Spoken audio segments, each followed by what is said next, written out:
In March 2025, Turkey, a nation rich in history and resilience, entered one of its most turbulent political moments in decades. It began with an arrest. On March 19th, Istanbul's mayor, Ekrem İmamoğlu, a rising political star and longtime rival to President Recep Tayyip Erdoğan, was detained. The charges: corruption, embezzlement, links to terrorism, serious accusations. Authorities claimed he led a criminal organization and manipulated public contracts.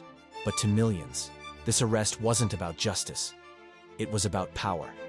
To understand why, we must step back. İmamoğlu had become more than just a mayor. He was the man who, in 2019, won Istanbul, Erdoğan's political stronghold. That victory cracked the ruling party's confidence and signaled a shift in public mood. His ability to unite secular, conservative, and Kurdish voters made him a real threat, especially in future national elections. So when police raided his home, many saw it as political strategy, not law enforcement. The public response was swift. Just days later, on March 23rd, the streets filled with protest. From Istanbul to Izmir, Ankara to Antalya, the message was the same: enough is enough. These weren't just seasoned activists.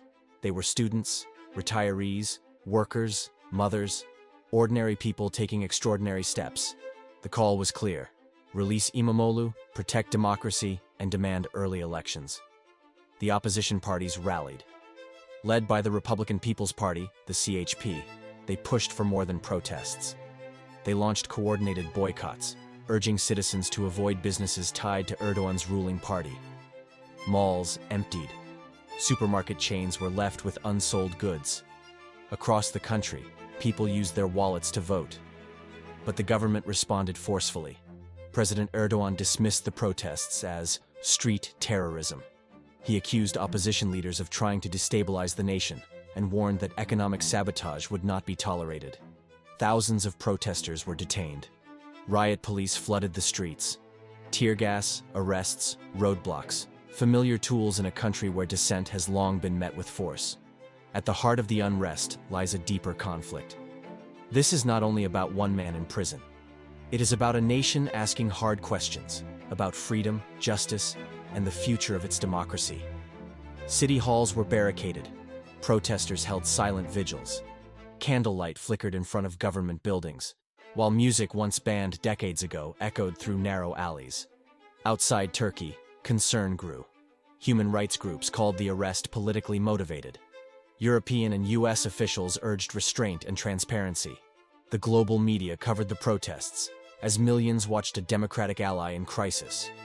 So where does this leave Turkey? Today, the country stands at a crossroads, again. For those who lived through past upheavals, military coups, mass trials, media crackdowns, this moment feels eerily familiar. But it also feels different. There is momentum, there is solidarity, and there is still hope.